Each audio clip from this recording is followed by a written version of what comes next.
السلام عليكم ورحمة الله وبركاته. aad bay salaamaya adduunka meel kasta ka joogtaa. waxay leeyahay subaxda ii tahay subax wanaagsan, haddii habeen ii tahayna habeen wanaagsan. waxda kasto ii tahay oo wanaagsan halka ay daawanaysiina waa Bishaar saaxiibka dunida. fadlan haday u cusub tahay ku soo dhawaw gacmo furan, hana iloobin subscribe ina dhahdid, gambaleelka furato, share dhahdo, like saarto, fikirkaada hoos igu reebto fariin ahaan. aad baan u mahadsan tahay daawashada ay daawanaysid sida wanaagsan ay ila socotid. waxaan ku leeyahay gaarsii asxaabtaada si ay kana u sii daawadaan muuqaal kasto aan soo saaro. aad baan u mahadsan tahay mar kaleba waxaan ku leeyahay gacmo furan ku soo dhawaaw. maxay iga baratay barnaamijka intaana furin aku dah furnaa ilbaabka ku furnaa koobkeeni qaxwada ahaa. ani maxaa ku soo galaa shaah, laakiin qaxwo ayaa dah furanaa maanta.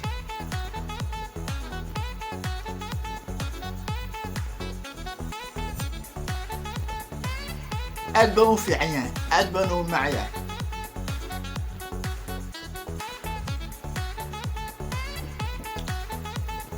ما شاء الله ما شاء الله. كوبكيني معكو قادني جوي دكن. ما شاء الله جوي او ادو دكن او كرا حيسن ما شاء الله. مركا برنامج كيني ما انتو حكو سابسين هاي دادكا دباتادا او جيسانايا دالينتا حد سو كريسو ما شاء الله. مركا محاي إلي هاي هدا كميتا هاي دادكا dhibaatada u geysta dhalinta. waxa ku leeyahay kawaantow iska dii waxa ku jirtid, iska dhaaf, cafisna weydiiso qofkii aad dhibaatada u geysat. waxa kaloo ku leeyahay shalay waxa ahayd qof yar, waa soo weynaad waxaa gaartay heer aad wax qabsan kartid, waxaa gaartay heer aad wax kasta samayn kartid. marka ma fiicna qofkii kaa hooseeya ama 1 sano kaa yar ama 2 sano kaa yar inaad dhibaato u geysat. waxaa jeceshahay Bariis inaad ka quraacato, Kanadana ka cashayso, soo saas maaha. waxaa jeceshahay kalarka ugu fiican dharka ina xirato oo ugu qaalisan. waxaa jeceshahay cuntada ugu fiican ugu macaan. waxaa jeceshahay kabaha ugu fiican adduunka ugu qaalisan. marka waxaa jeceshahay saacadda ugu qaalisan adduunka ina xirato. waxaa jeceshahay wadada si nabad ina ku marto. marka maxaa u samaynaysaa arrintan oo qofka bini'aadanka ah uu dhibaateynaysaa? maxaa dhibaato ugu geysanaysaa? marka intaasoo dhan adoo jecel oo sariirta ugu qaalisan oo haddana joorarigii saaran isbuunyo ugu fiican inuu yahay jecel inaad ku seexato. maxaa keenay qofka bini'aadanka ah oo jecel sidaa jeceshahay si aad jeceshahay oo jecel inaad dhibaato u geysato? maxaa keenay? runtii waa jaahilnimo, jaahilaa ka tahay. taasna waxaa u wacan haddii aad ahaa lahayd qof aqoon leh oo wax kasta kala og, ma samayseen dhibaatada aad u geysanaysid qof bini'aadan ah. taasaa ku leeyahay waxaa tahay qof jaahil ah, waayo dhibaato uma geysateen qof kaa hooseeya oo 1 sano kaa yar ama 2 sano kaa yar. dhibaato uma geysateen.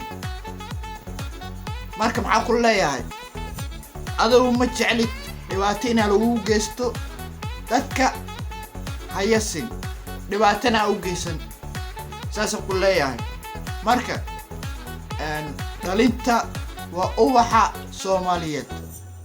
dhalinta waa afhayeenta ummadda Soomaaliyeed.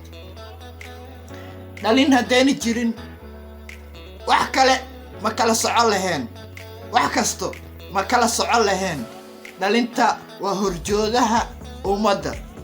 marka waxaan ku leeyahay iska day waxaa wadid, iska day yaasitaanka ayaseeso dadka, iska day yaasitaanka ayaseeso dadka. adoo ma jeclid qof bini aadan ah inuu dhib kuu geysto, ma jeclid ruux bini aadan ah mar kastaba inuu daba qaato oo maalin kastaba lid kuu ahaado, ma jeclid. marka iska day qofka bini aadanka ah oo u baahan inaad garabkiisa istaagto oo garab qabato. haddaana garab u awoodin iska day, ka har, ka aamus. haddii aana caawi karin ka aamus. sidaas ayaa fiican. ka har, ka aamus. ruux bini aadanka ah caawi intaa caawi karta. haddaana caawi karin iska aamus. sidaasaa dhaanta. wax ka fiican ma laha oo maanta heer lagu gaari karo. marka haddii aa wax ka qaldan yihiin aa ka sixi karin, ka har. saasaa fiican.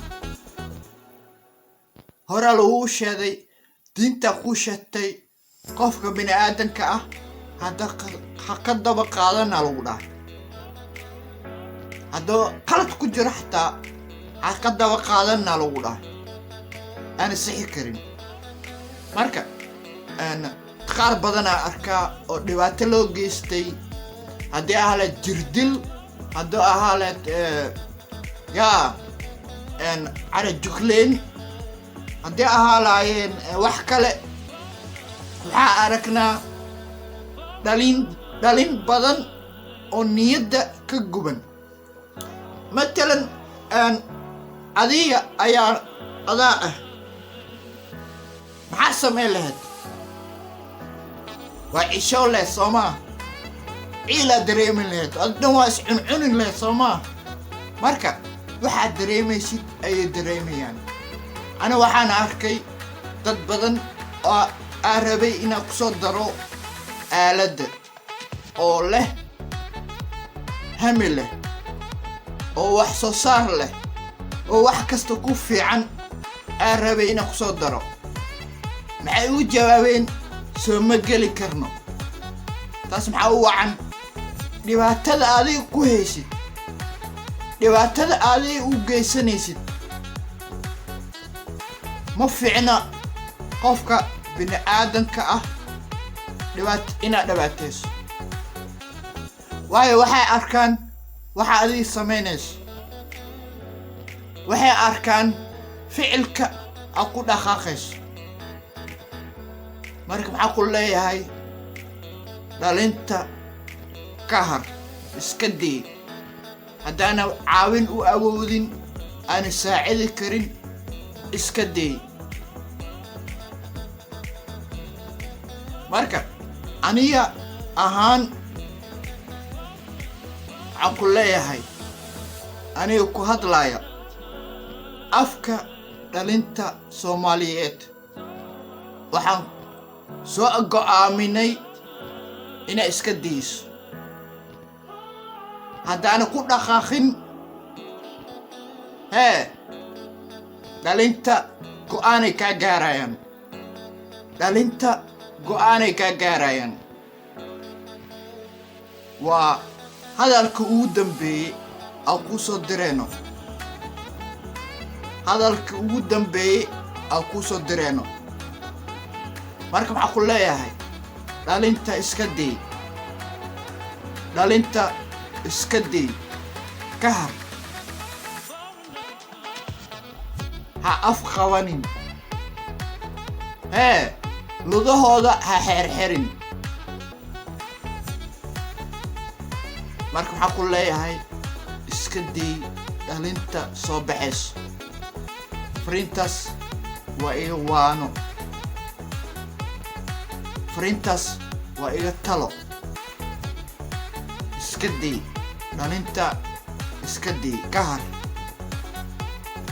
adduunka ma jiro qof bini aadan ah in la dhibaateeyo looma samaynin adduunka ma loo keenin qofka in la dhibaateeyo marka waxaa ku leeyahay ka har asxaabtana aad baa ii salaamayaa adduunka meel kasta ka joogtaan